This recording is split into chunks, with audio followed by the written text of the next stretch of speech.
All right. Good morning, good afternoon, good evening, wherever you're at. We are going to go ahead and get started today. Man, some of you have been wondering what's going on with my trade, my leveraged Ethereum trade. We have had Ethereum pulled back a significant amount. I'm going to show you what I've done with that trade. Also going to talk to you about how I manage some of my other cryptocurrency passive income investments when we have significant pullback like we've had today. We're going to be getting started soon. I'm going to talk to you about where I've been the past few days. I'm also going to talk to you about where I'm going to be at in the coming week. We got about a minute to go. As you come online, just say hello. Be sure to smash that like button and let's go ahead and get started. All right. We're going to get started here in a moment.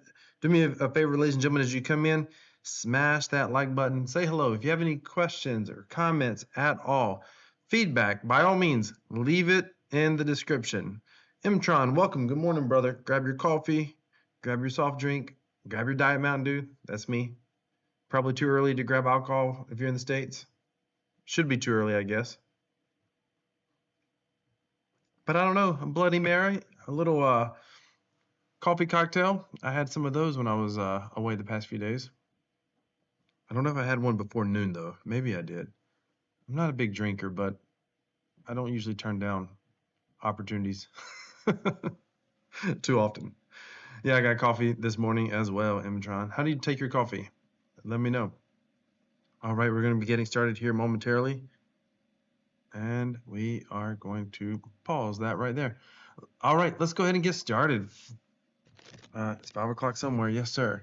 All right, so here we go.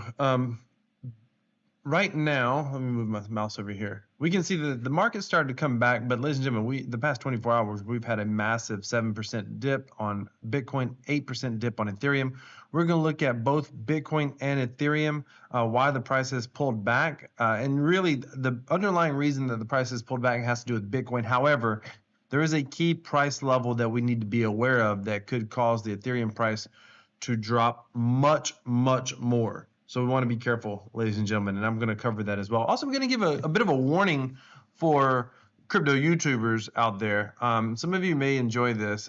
This is something I've talked about off and on over the years, but I'm going to just point out something specific. And I say crypto YouTubers, and I don't just mean people that are crypto YouTubers today.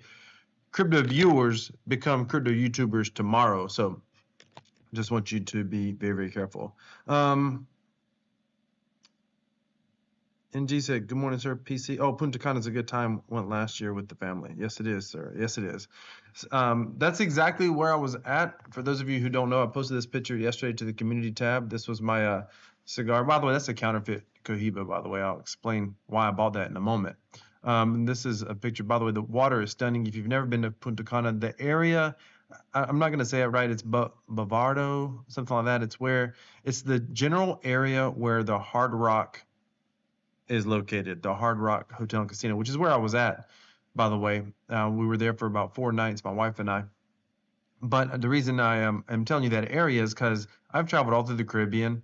In the Caribbean, this area of Punta Cana has by far some of the best beach. And what I mean by that is this is natural sand. Now, of course, they probably rake it, manicure it, and all that stuff. But like in other places in the Caribbean, for example, they haul in sand to make it look very nice. This picture is unfiltered. I just posted it. I don't play with filters and stuff a whole lot at all, ever. Couldn't even tell you how to do it. This is a straight picture. This water is incredible. This cigar, by the way, there's guys that walk up and down the beach, good guys, like not in your face too much, but they're just hustling, trying to earn a living. And they'll sell different things. You just say no thank you. They'll keep walking. And I mean, probably in a 4-hour period, I probably said no thank you 4 or 5 times, but this guy walked by with cigars, and I'm a cigar smoker, and he saw I had my cigars with me. So he offers me some cigars. And the Cohiba, I looked at it, and if you know what you're looking for, you can find out if it's fake or not. And first of all, the price tag is fake. These Cohibas now, since COVID, did a 10x in price. True story, by the way. They're over $100 a piece. They used to be $10 or $11 each. But this one was very spongy. It was only $10, yada, yada. But listen, dude's out there literally hustling, sweating. And when I see someone working hard, it's just like when I see a Girl Scouts that are actually like trying to sell Girl Scout cookies. The girls who are just sitting there, not saying anything to anybody, I'm not too concerned about. I don't even like Girl Scout cookies. But when those girls are up and they're like, "Sir, can we introduce some Girl Scout cookies, sir? Would you mind supporting the Girl Scouts?" And they're like being proactive. I'm like, dude, you got the courage to step out there, be active. I want to support you. I want to help you out. So that's I can't help. I'm a sucker, man. I'm a sucker when I see people working hard, trying to do something to get ahead in some way. So, all right, if you like supporting people that are hard workers, then support Crypto Wealth and smash that like button. All right, let's get into this. So we'll first get started with the news very quickly. Solana activity flips Ethereum. I think this is what's sort of causing some of the Ethereum price to collapse. This is really, the most, I guess you can say, bearish news for Ethereum, but it's bullish for Solana. Of course, this is primarily over the meme coins right now, but it's a big deal when you look at the market cap of Solana compared to Ethereum. Yet the activity, meaning the number of transactions, the volume of transactions, has been able to surpass Ethereum, at least for a short while, then that's incredibly bullish for Solana, and it shows that Ethereum is not succeeding at what it's supposed to succeed with. With that being said, Solana always baffles me. This is a chain that is one of the most unreliable chains on the planet. So I'm always a little bit baffled. I mean, it's fine, it's cool, it's great. I'm not negative on it, I don't hate it, but it's one of those things like meme coins, right? There's no reason that a meme coin should actually go up in price. Probably means that at some point it comes down in price in most cases, but in crypto is so interesting because there doesn't necessarily have to be a rhyme or a reason. Now in Solana's case, Solana boasts some of the highest throughput of any smart chain, of any smart blockchain, and it's not like it's without merit that it's doing well. It's just it gets clogged up, it gets sluggish, it all sorts of problems with that blockchain. However, it is absolutely bullish. At the end of the day, it's about people adopting a blockchain. If they continue to adopt a blockchain, in all likelihood, development will continue to do well. And if development does develops faster than Ethereum, then that could do phenomenal things for the ecosystem. So even if you're not investing in Solana, it's something that you should pay attention to. You should read about, you should follow, you should be aware of. I'm not actively invested in Solana right now. I used to. Until I saw the trouble they were having. But look, it's still doing well, and it's worth paying attention to. If you care about the fundamentals in crypto, you want to care about Solana for sure, because we need higher throughput in the long run. Let's see what you guys. I'll get to the comments here in a moment. Let's just get through this news real quick. Now, this is what we need to be careful for on Ethereum. So the price earlier had pulled back quite a bit. We've started going back up, which is good. We were down in the low 3200s. And right now, we're looking like there's a big liquidation point at 3100. So if the market turns against us and it goes lower, just be aware, like if we hit that 3100, we may see an additional 3 to 5% drop. And depending on the order book, how thick the order book is overall, we may see a significant drop. Just know that. And this is basically where a bunch of people probably have bought long positions, and they're going to get squeezed, or they don't want their long positions to go south, so they'll have to cover them. And that it essentially involves buying back the Ethereum or selling the Ethereum.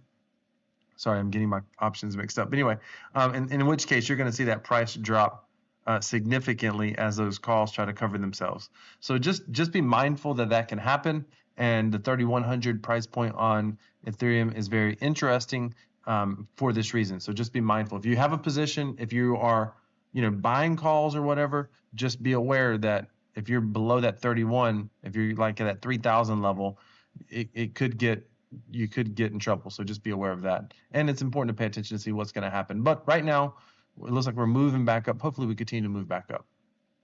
All right, Bitcoin to enter pre-halving danger, but crypto CEOs remain bullish. It's so interesting. Like now in this day and age, we actually care what crypto CEOs actually care about. I mean, this is supposed to be decentralization at the end of the day, which true decentralization is no CEO, no individual, right? It's the investors, it's the wallets, the size of the wallets, and it's what investors are saying. I mean, I would rather listen in some respect. I would rather listen to someone like a Michael Saylor, who's not a current acting CEO and he's not considered a Bitcoin CEO, but he is a true investor in the space. I would much rather hear what the investors think than what the CEOs think, but so be it. I'm glad the CEOs are bullish.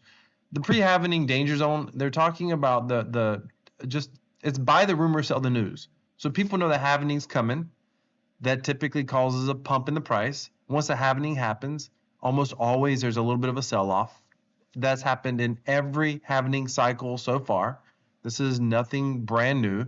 The size and the amount of the sell-off will be interesting, but the actual bull market comes a few weeks after the halvening. It's not at the halvening. That's not like the moment that we normally see the bull market cycle. By the way, nothing in this video is financial advice.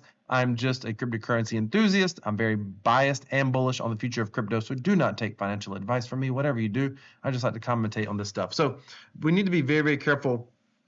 We need to be very careful for that. Now, meaning we need to be careful for that danger zone. If you are someone who's making leverage plays, be very, very careful. Post-halvening, the price does tend to dip, but that is normal. What's going to be interesting, you will always on crypto Twitter see the crypto bears coming out as if somehow it's the end of crypto because, the price is slipping. Like it's always, oh, look, we've had the halvening and the price is slipping. That's also predictable. It happens.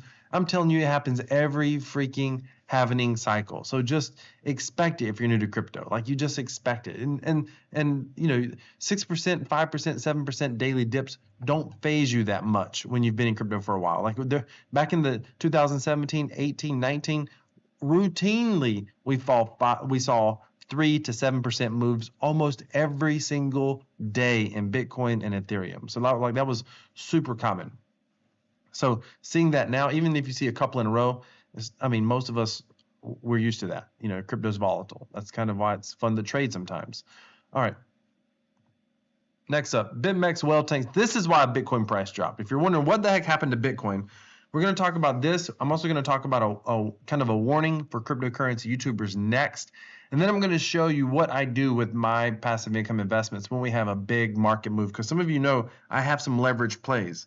And when I have some leverage plays, they get in trouble quickly. So I'm kind of show you a little bit about what I have done. I'm also going to tell you about a video I got coming out later today. I've already got it recorded. I just got to get it prepared to go up. But this is what caused the big price movement to go down. And I find it very interesting. 400 Bitcoin were sold in a short period of time. Now, the reason I find this interesting is because this doesn't appear to be a normal Bitcoin well. Something else is going on here. And the reason I say that is because a Bitcoin well wouldn't take the price. The price momentarily on BitMEX spot market went down to $8,000. Could you imagine the guy fortunate enough to be able to buy Bitcoin at $8,000 when the price dropped? That's crazy. So who is this unknown entity? We don't actually know. The price dropped and, it's obviously spiked back up. But basically they were selling in 10 to 20 Bitcoin lots every few minutes until they sold about 400 Bitcoin. It's kind of interesting, and listen, I don't have a problem against BitMEX or anything else. All these centralized exchanges, all of them, even the ones I use, that always causes me a little bit of concern. They have these strange outages, etc. BitMEX said in this article that they're investigating this wallet. And part of me is like, okay, why? But okay. But they're also, they're manually freezing accounts, stopping, not allowing people to sell or withdraw. And it's accounts that they claim are connected to this wallet. Again, the problem with that is how can you have individual customers and you're saying you can't buy, sell, or withdraw, and you don't even know that there's anything wrong? The market is dropping quickly. If you're sitting on a bag of Bitcoin, if you've been dollar cost averaging and you've been riding this wave up and now you're seeing the pullback, and if you've been listening to me, I've been saying take profits. Don't be afraid to take profits. Don't be afraid to take profits. And all of a sudden you're like, oh, Crypto Wealth was saying take profits, and now we see a 6 and 7% pullback. Maybe we should go ahead and take some of these profits now. But you go to hit the sell button and you can't, and you're locked in a trade in an asset that may be going down in price. That's horrible. This is why I don't use Robinhood, by the way, because that's what they did with GameStop. I will mark my words. I will probably never, ever use Robinhood Exchange because they block traders from being able to buy in that particular case. So I don't. This makes me nervous because I feel like it's a little bit oversight. Ladies and gentlemen, in a decentralized world, nobody can ever stop you from buying or selling, and that's ultimately what I want to be able to see. Now, you listen. The argument is, well, but what if these 400 Bitcoin was some sort of scammer or whatever? Great. How are you going to find out after the fact? They're already sold. What are you going to do? I mean, uh, I mean, it doesn't make any sense to me. So either you knew ahead of time and you followed the guy or gal, or you watch them now. You watch those wallets. You pay attention and see if you find any other suspicious activity. What's it going to do to freeze people who weren't or not that wallet? Anyway, I'm probably on a bit of a soapbox, and I don't expect all of you to completely understand where I'm coming from. But at the end of the day, decentralization is about being able to have the freedom to do what you want with your money. Stealing money is still wrong. Hurting people intentionally financially is still wrong, and there are laws against that. And those laws can still be enforced without freezing people's exchange accounts. But it's again why I'm a proponent for decentralized exchanges, and it's why I never hold any vast majority of my crypto on any exchange anywhere at all. All right. Next up is a warning for cryptocurrency YouTubers. Before I get there, though, let me just take a look at the comments here. Mindatron likes his coffee black. If you like coffee, smash that like button. Me and him trying to drinking coffee this morning. Looks enjoyable. Oh, talking about Punta Cana. Yeah, man, it was incredible. YS said, "What's up? What's up? Welcome. Good morning." JT said, "We are so screwed. Pulse is a disaster." Well, here's the thing, JT. I sold out of Pulse when everybody said I was crazy. And I got out mostly unscathed on that one and even made a bit of a profit. I am now bullish on Pulse because it's been beaten up. So again, not financial advice, but this is the time that I'm buying into a project now. Now I'm primarily right now playing the Earn protocol and liquid loans because the earnings are so darn good. But there's a risk there. There's a risk with those two protocols because they're brand new. But overall, I am at this point in time with I like seeing prices like today. We see Bitcoin down, was down 6%. Ethereum was down almost a little over 7%. For me, if I'm dollar cost averaging, I know I'm buying. You're supposed to like buy the same day, same time, every week or every month. But for me, I'm making a purchase every month. And so like after the first of the month, I'm looking for a red day to buy. I want to buy on red days. And if there's ever a time in Bitcoin or Ethereum that I compound or hypothetically, let's just say that I'm dollar cost averaging with 500 a month. When I see the price have been beat up and we're down 20%, 30%, 40%, most people are obviously selling. That's why price is down. That's the month that I'm probably going to drop in $1,000 or $1,500 because I know that price is down. I always try to buy when everybody else is selling. And I always, if I believe in a project, the price has very little to do with it. Development has more for me personally, and development doesn't mean anything. I mean, Dogecoin made it millionaires many times over before there was ever any development. But for me, the type of projects I look at are projects that are going to have some sort of long-term value, long-term use case. There needs to be some sort of development. When I see development, I see community, I see things happening, I'm less concerned about the price in the moment.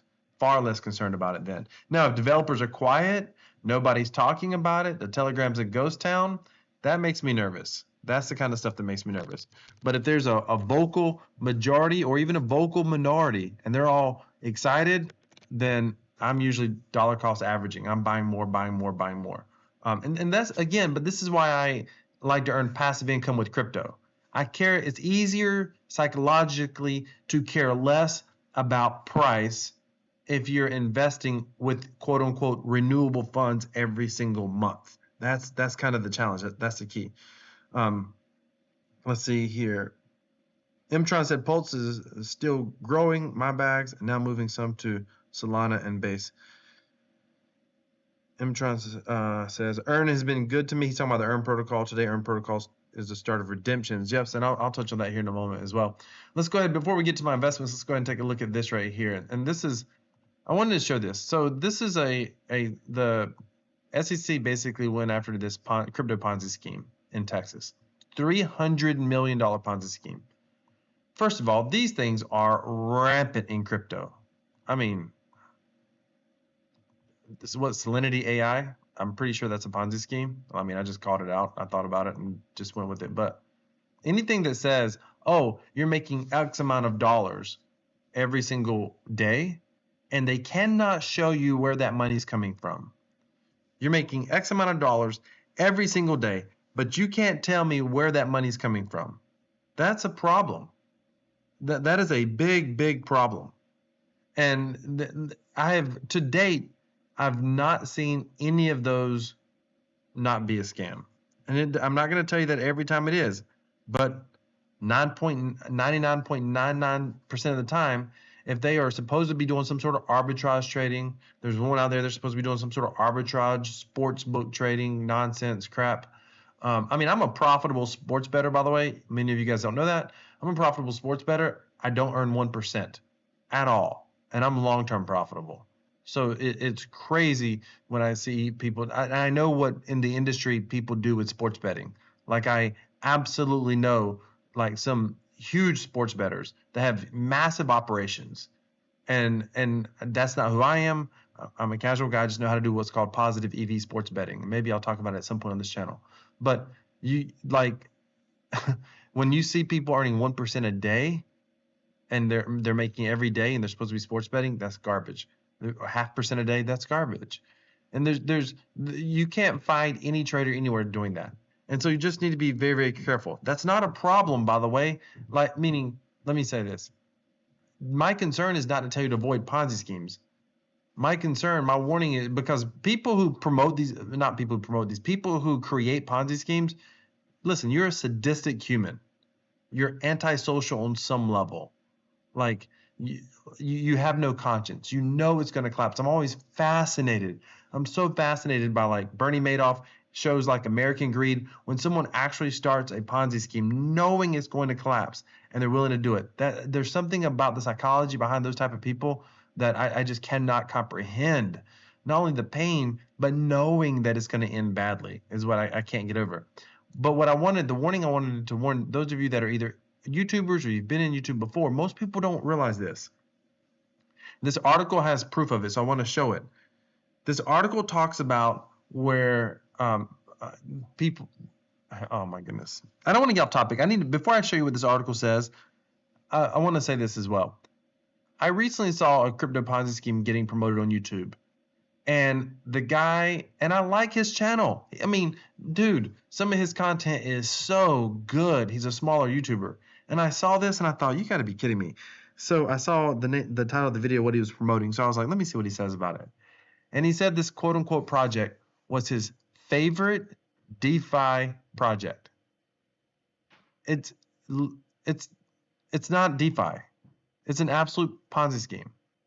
It's a Ponzi scam. It's not even a scheme. It's a scam. Like it's an outright lie. So it's not DeFi. DeFi, he goes, this is my favorite ROI dApp. It's not even an ROI dApp. ROI dApps are at least transparent. An ROI dApp is a Ponzi scheme, meaning it's obvious that when the funds start going down, eventually it's going to go broke and everybody can see the funds going down. I mean, that's an ROI dApp. It's a decentralized application. These Ponzi scams are not decentralized in the least. They're not transparent in the least. So there is this strategy out there among people in the know where they try to make money on these things. And the strategy is you promote it, get your money out. You know it's going to collapse. You try to get in early, get your money out, and go to the next thing. Ironically enough, this can work. And it can work for a while if you know how to find these things and you can get in early enough. The problem is when people start promoting them and they don't realize, even if you're innocent, let's say this, I use Salinity AI as an example. Let's say that it's not a Ponzi scheme, right? Let's say that we're like, no, we buy into it, we believe it. Wealth, you're wrong. And let's just say that, you decide you're going to start your YouTube channel, you're going to create awareness out there, you're going to talk about Salinity AI, you believe in it. Okay. I have no proof that it's a scam. I won't have any proof till it collapses. You have no proof that it's legitimate, but you're biased to believe it because people say they've been getting paid. They've been getting paid forever. So you believe it. Okay, that's your right. You're allowed to do that.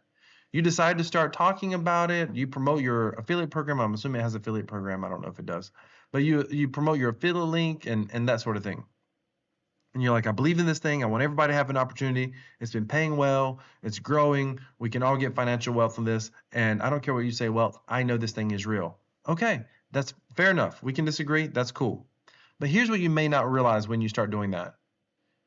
The law, and I don't agree with this law 100% because I do believe that this law hurts innocent people. The law, literally, the law ultimately says that you're guilty for promoting it, even if you didn't create it. And I don't necessarily agree with that because I think innocent people get hurt.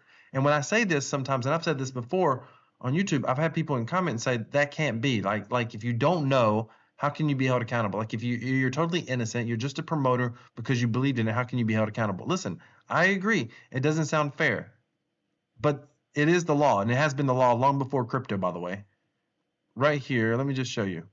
In this article, they said, a scheme of that size requires lots of participants, and today's actions demonstrate that we will pursue charges, right here, not just the principal architects of these massive schemes, or Ponzi scams, but all those who further their fraud by unlawfully soliciting victims. So 2 things you need to know. If you make money on a Ponzi scheme, you are not considered a victim at that point. And in a few cases, when it's really big and the federal government wants to make an example out of it, they actually will fine everybody who made a profit the amount of the profit. It's called a clawback. So you'll owe it all back in some cases, although that's rare, but it has happened. You can Google it, you can look it up. The other thing that the worst part is if you've ever promoted it to anyone, online or offline, then you are seen as just as guilty as the individual who promoted it. And when I tell you this is not just in crypto, I know of a nutritional company that was putting out bogus health claims on their product. They had an affiliate, an innocent affiliate, who happened to be their largest affiliate, promoting the product. He had no idea that the company was making these bogus health claims. None. And he got named in the lawsuit by the federal government. And it was a big ordeal that he had to deal with and the whole 9 yards. So like the government, this is not new for the government. They sort of kind of go after, they're trying to make an example out of anyone and everyone. And again, I think that's overreaching. I don't think it's fair, but it's important for you to be aware of this. The reason people get away from it is because very few of these things get the government's attention. So just be very careful. All right, let's go on. And I'm going to show you some of my investments up next. By the way, if you appreciate me giving you this candid information, because I'm just giving it to you real, and I want you to be careful. Even if you're a crypto YouTuber, I want you to be careful out there. If you're thinking about going into YouTube, be careful. Smash that like button if you appreciate the fact that I'm willing to be real. Mindatron says guilty by association. Yeah, that's not always fair. I don't necessarily think that's always fair, but it is what it is. He says, I'm done gambling. I'm not sure what you mean by that, brother. All right. If you have any questions or comments, by all means, put them in the chat. And next, we're going to start talking about how I manage my crazy crypto investments in a a bear market. So first, let's come over to Earn Protocol first. Let me just holy smokes, look at this. Redemptions must be in effect. That's awesome. That's where this protocol shines. Okay, I just noticed that. So the APRs down here have dropped down a little bit, but I think they're going to go up as we get redemptions, and I will claim this. And personally, for me right now, at a 74% APR, for me, I sell this for PXDC and stake it back in. Same thing with the Earn. Wow, this has happened since this morning, by the way. That's awesome. That's awesome. So that's incredible. So what's probably going to happen, I think, I'm going to give it a few more days to see, another week or so. I think this is going to tick up. It was at 60% this morning, 61%. I think it's going to tick up as we continue to see redemptions happen. And I'm going to keep selling the Earn token as well. The Earn token price may go up as well because people are going to start staking more of the Earn. There may be more demand to stake the Earn right now. We'll have to wait and see what happens on that. But if this APR goes back up, gets near 100, I'll keep it here in the PXDC. I'm a little bit more bullish on PulseX, so I'll hang out over here. I'm going to build this up to about 10,000 PXDC right now. It is currently down about 3% off off the stablecoin price of $1, but I can show you why that is. If you come to redemptions, right now there's a redemption fee of like 5% at this moment. That's a big fee, but there's a redemption fee of 5% at this moment. So you can see PX is dropping. People don't want to pay that fee. So typically you're gonna see more PXDC. It's gonna stay within peg. I believe around this percentage. That's what I'm noticing, and I think it's because people don't want to obviously. There's no need to redeem if I got to pay 5%. The way this works is you can redeem one PXDC at any time, regardless of the market price, and you will get basically $1 PXDC will get you $1 of PulseX at the time, minus a 5% fee. This fee can go as low as 0.5, but depending on the current health of the protocol, the fee will go up. I thought it capped at about 5%, but it may go higher than that, obviously. And it's to temporarily discourage people from doing redemptions for now, essentially. But for me, I don't worry too much about redeeming. I'm not doing anything. I think this thing's going to get on peg soon enough. So I'm kind of excited just to watch it. And if it stays at 97%, I don't necessarily mind that as well. The earnings are going to be pretty good, 70% APR. That's good. Where else are you going to get 70% APR? Liquid Loans right now is, I think, still over 100% APR. One of you can let me know in the comments what Liquid Loans is at.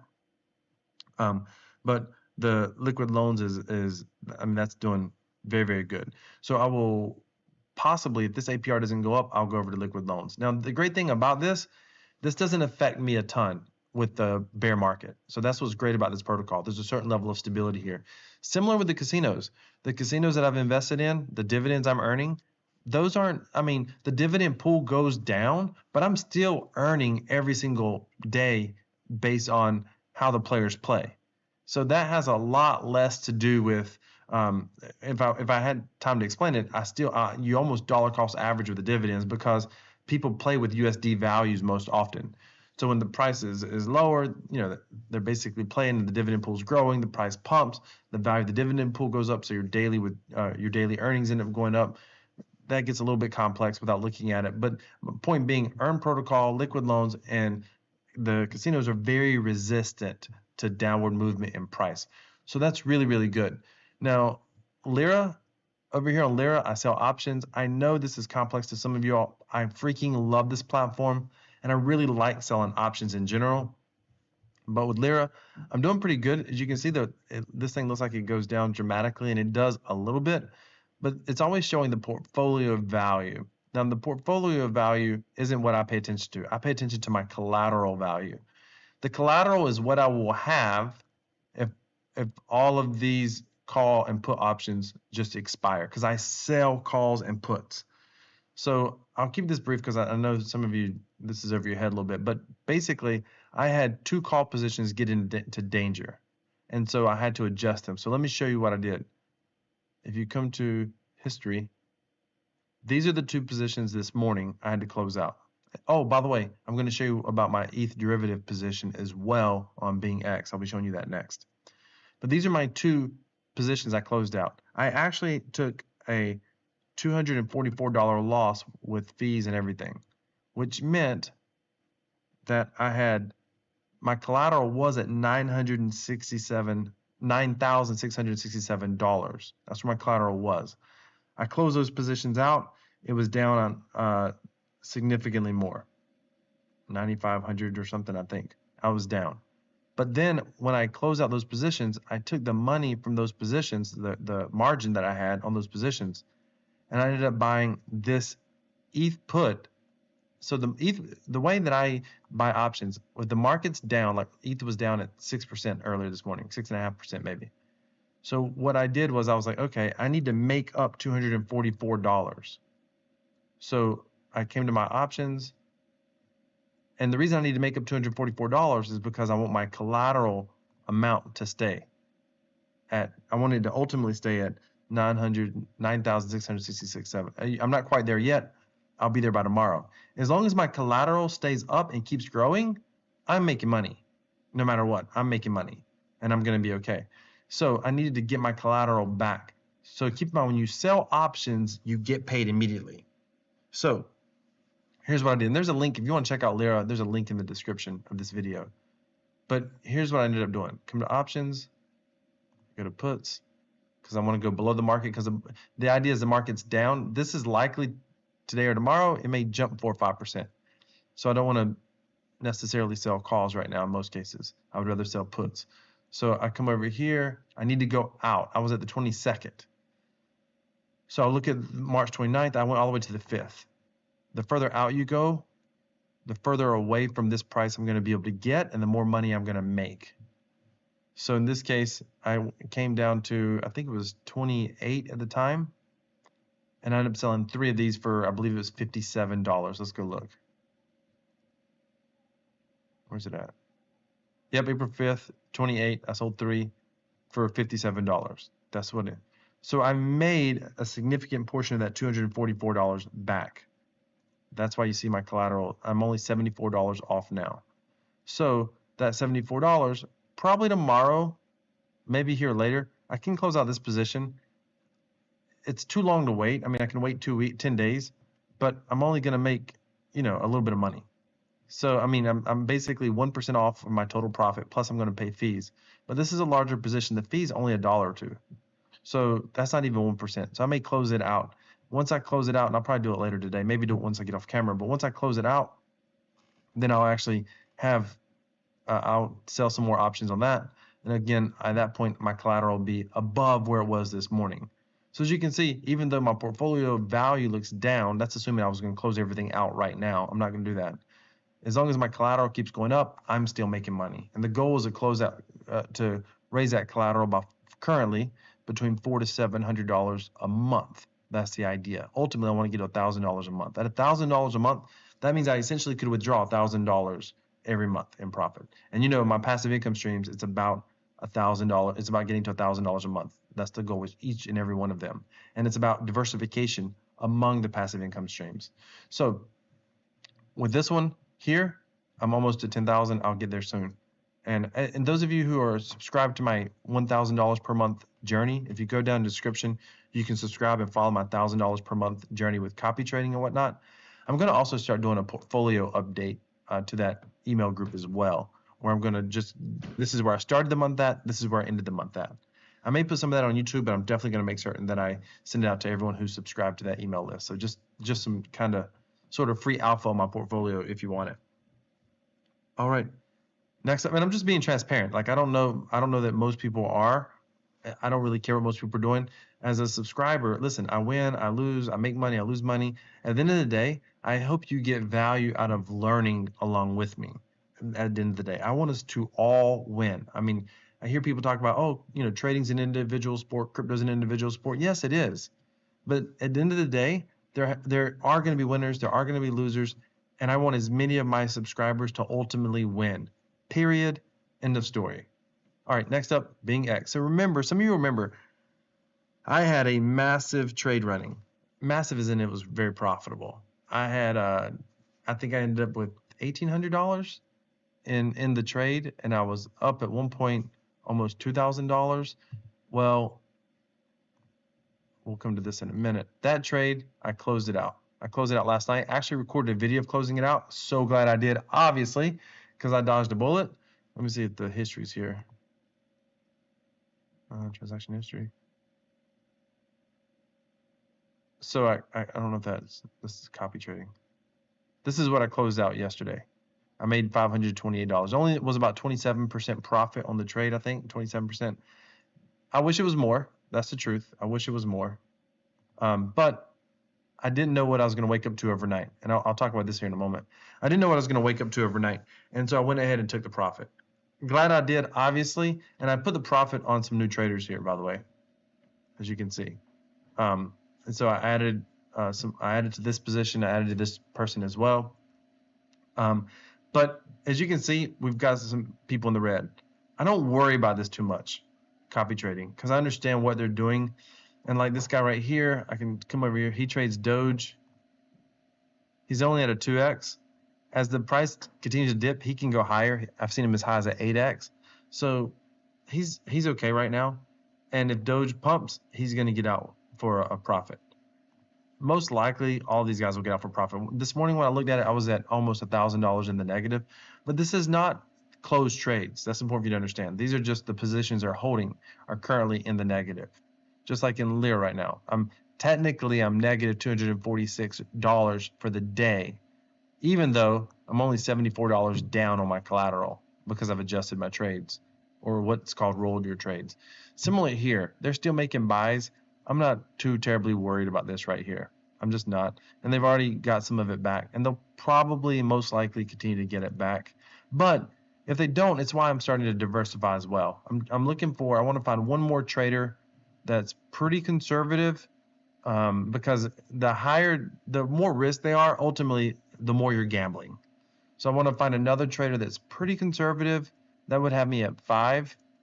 And then I want to find an uber conservative trader that's only doing 20, 30, 40% a year. And I'm going to just stack on that trader. Because at that point, I'll be making over $1,000 a month. I'm making over $1,000 a month now copy trading already this month.